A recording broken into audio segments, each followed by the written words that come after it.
Then now let us continue with the DNA replication. Last time we discussed that DNA replication is semi-conservative type. Now we will discuss the process of replication कि replication जो है होती कैसे है. Now replication it is catalyzed by different enzymes are involved in this and there is full accuracy in the replication. There is no error.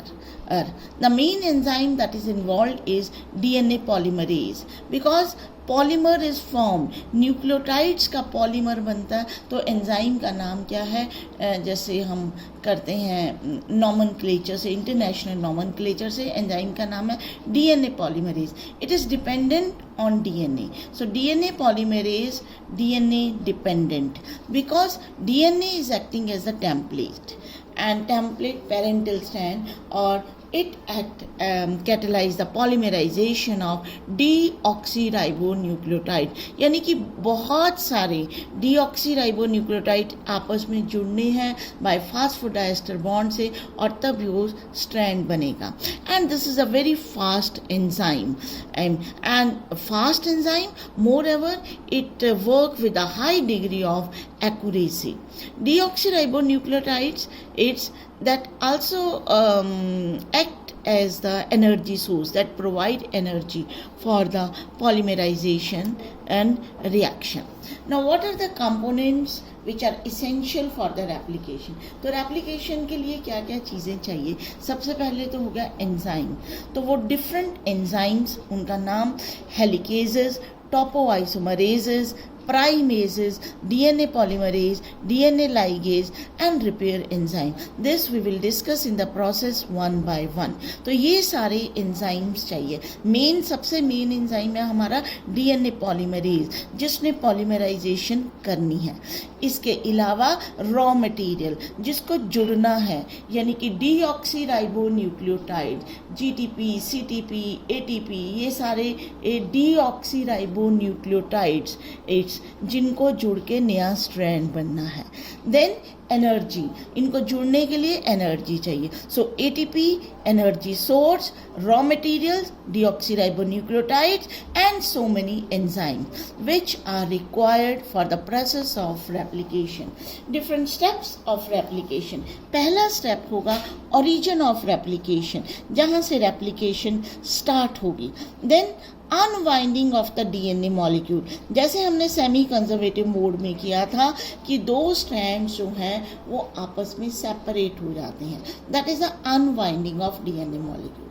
Third step है हमारा formation of primer यानी कि एक स्टार्टिंग पॉइंट बनता है primer जिसके ऊपर DNA deoxyribonucleotides attach होते हैं. Then synthesis of complementary strand इसके ऊपर यानी कि आप कह लो एडिशन ऑफ डीऑक्सीराइबोन्यूक्लियोटाइड्स और पॉलीमराइजेशन ऑफ डीऑक्सीराइबोन्यूक्लियोटाइड और लास्ट में प्रूफ रीडिंग कभी बीच में कहीं गलती हो जाए because it always works on the basis of base pairing rule तो कहीं भी रॉन्ग बेस ऐड हो गया then DNA polymerase it has unique property that it can do proofreading and DNA repair. So that is why there is high degree of accuracy in the DNA replication process. Origin of replication. Replication starts at the small opening of DNA helix क्योंकि पूरा का पूरा DNA एकदम से कभी separate नहीं हो सकता तो उस इनिशिएशन पॉइंट को हम कहते हैं origin. So at certain origin जैसे यूकैरियोट है तो बहुत सारे ओरिजिन हो सकते हैं. प्रोकैरियोट है तो यूजुअली सिंगल ओरिजिन क्योंकि सर्कुलर DNA होता है तो उनको हम कहते हैं origin. Hydrogen bond between the two bases they break और वहाँ से रेप्लिकेशन स्टार्ट होती है. Second point is unwinding of DNA helix enzyme. So helicase उसका नाम ही हेलिकेज है वो अनवाइंड करता है and it separates the two strands. Separate कैसे होंगे जब उनके बीच के हाइड्रोजन बॉन्ड ब्रेक होंगे. Breaking weak hydrogen bonds. This requires ATP. The whole DNA process, replication process, it requires ATP.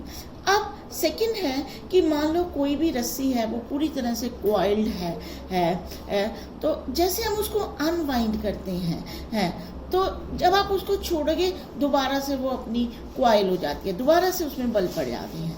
तो just like that DNA helix जैसे unwind होता है, इट मे रिकॉइल अगेन, दोबारा से वाइंड कर जाएगा। तो there is an enzyme topoisomerase. Topoisomerase जो है दिस प्रिवेंट्स एंड रीवाइंडिंग। तो वो क्या करता है, cut and reseal one strand of DNA and help the separation of intertwined strand of long DNA molecule, ताकि वो जो लॉन्ग डीएनए मॉलिक्यूल है वो सेपरेट होते रहे। तो कट करता है और रीसील यानी कि बीच में से टेंशन उनके बीच में से रिमूव हो जाती है, so that they are completely separated. ठीक है। थर्ड है फॉर्मेशन ऑफ प्राइमर मॉलिक्यूल। अब हमें जब भी मान लो हमने किसी वॉल पे चढ़ना है तो we need a some step, basic step, एक स्टेपिंग स्टोन चाहिए जिस पे हम पाँव रख के ऊपर चढ़ सकते हैं। जस्ट लाइक दैट कि दो स्ट्रैंड सेपरेट हो गए, अब उसके सामने नया स्ट्रैंड बनना है, तो एडिशन ऑफ न्यूक्लियोटाइड्स होने हैं, तो वो किसी जगह पे जुड़ेंगे। स्टार्ट कहाँ से होंगे? तो there is formation of a primer molecule. और ये प्राइमर मॉलिक्यूल है क्या? This is a short stretch of RNA molecule, short segment of RNA nucleotide. It is formed at the DNA template before application begins. So this act as a base. यहाँ से जो है addition of deoxyribonucleotide start होता है. So there is a formation of the primer molecule. Again, this is formed with the help of enzyme primase. So different enzymes are involved. अभी तक हमने addition step शुरू नहीं किया, अभी तक helicases, topoisomerases, primases, all these are involve. Now our main step, that is a synthesis of new complementary strand, जिसको हम कह देते हैं addition of deoxyribonucleotides और polymerization of deoxyribonucleotides. So this is our main step. Now अब एक बात यहाँ पे क्या हमने याद रखनी है, this DNA polymerase is it always adds nucleotides in 5 to 3' direction. हमेशा 5' to 3' डायरेक्शन की तरफ एक ही डायरेक्शन में एडिशन होती है। New nucleotides they are added on the RNA primer, always in one direction. And new complementary strand proceeds from 3' OH terminus of primer, यानी कि primer के 3' टर्मिनल से शुरू होगा, so extension in the 5 to 3' direction. तो अभी हम diagram से करेंगे, then it will be clear to you. Building block, raw materials क्या है पॉलीमराइजेशन के? डीऑक्सीराइबोन्यूक्लियोटाइड्स। अब एकॉर्ड, क्योंकि 4 नाइट्रोजिनस बेसिस हैं जो डीएनए में प्रेजेंट है, तो वही 4 तरह के डीऑक्सीराइबोन्यूक्लियोटाइड ट्राइफॉस्फेट, तो DATP, deoxy ATP, deoxy TTP, thymine triphosphate, deoxy GTP, guanine triphosphate, DCTP, deoxy CTP। तो this is the cytosine triphosphate. तो 4 तरह के न्यूक्लियोटाइड जगह जगह पे जुड़ेंगे according to the base pairing rule. अब जब दोनों स्ट्रैंड्स अलग अलग हो जाते हैं, both act as a template, both form the new strand. New strand is always formed in 5 to 3' direction. Now in one strand, this addition of nucleotides that occurs continuously, and this is known as leading strand, or replication is continuous. Opposite जो strand होता है उसमें भी direction वही रहेगी, 5 to 3' direction, anti parallel, और लेकिन addition occurs in the small segments and that strand is known as lagging strand और डिसकंटिन्यूड स्ट्रैंड। एंड दीज छोटे छोटे जो फ्रेगमेंट्स होते हैं they are known as Okazaki fragment. Last में ये ओकाज़की फ्रेगमेंट्स जुड़ जाते हैं with the help of enzyme DNA ligase. यानी कि अगला स्टेप क्या है, यूनियन ऑफ या joining of Okazaki segments and proof reading. तो joining occurs with the help of enzyme DNA ligase. हमने किया था लाइगेज का फंक्शन हमेशा जहाँ पे भी ज्वाइनिंग ऑफ मॉलिक्यूल्स होती है। लास्ट में proof reading and DNA repair. जैसा कि हमने किया है कि replication is very accurate process, error frequency इसकी होती है 1 in 10,000 बेसिस, इतनी कम एरर फ्रीक्वेंसी होती है। जब भी कभी रॉन्ग बेस ऐड हो जाता है, DNA polymerase can go back and remove that wrong base and replace it with the right base. फिर nuclease, some repair enzyme nuclease, they also cut off any defective base in the strand। कहीं भी defect हो तो वो भी जो है वो उसको रिमूव करते हैं। सो प्रूफ रीडिंग के कारण ही जो है identical DNA molecule is formed। So here this is the diagram। जब भी यहाँ पे हेलिकेज एंजाइम जुड़ा जिसने अनवाइंडिंग शुरू कर दी, यानी कि दो स्ट्रैंड सेपरेट हो गए। पहले ये वाई शेप्ड स्ट्रक्चर हो जाता है, ये स्ट्रैंड सेपरेट हो गया। ये ग्रीन वाला नहीं, ग्रीन वाला तो नया बना है। ये येलो वाले दो स्ट्रैंड ये सेपरेट हो गए, ठीक है। So Y shaped structure is formed, this is known as replication fork. अब यहाँ पे जैसे ये स्ट्रैंड कौन सा है, 5 to 3, ऊपर वाला यहाँ से 5 to 3, और नया strand it will B form only in 5 to 3 dash direction, यानी कि इसके एंटी पैरेलल। तो इस स्ट्रैंड का नया स्ट्रैंड इस डायरेक्शन में बनेगा, और इस वाले स्ट्रैंड का नया स्ट्रैंड 5 to 3, नए स्ट्रैंड की 5 to 3 direction, not parental strand की, ये याद रखना है आपने, पेरेंट स्ट्रैंड की नहीं, न्यू स्ट्रैंड। तो ये पेरेंट यहाँ पे 3 है, तो इसका एंटी पैरेलल स्ट्रैंड जो है ये 5 to 3 है, तो इसका नया स्ट्रैंड इस डायरेक्शन में बनेगा, ठीक है। So this is known as the leading strand, ऊपर वाला, क्योंकि ये कंटिन्यूस बन रहा है, और नीचे वाला जो है वो शॉर्ट सेगमेंट में बनेगा, that is the lagging strand.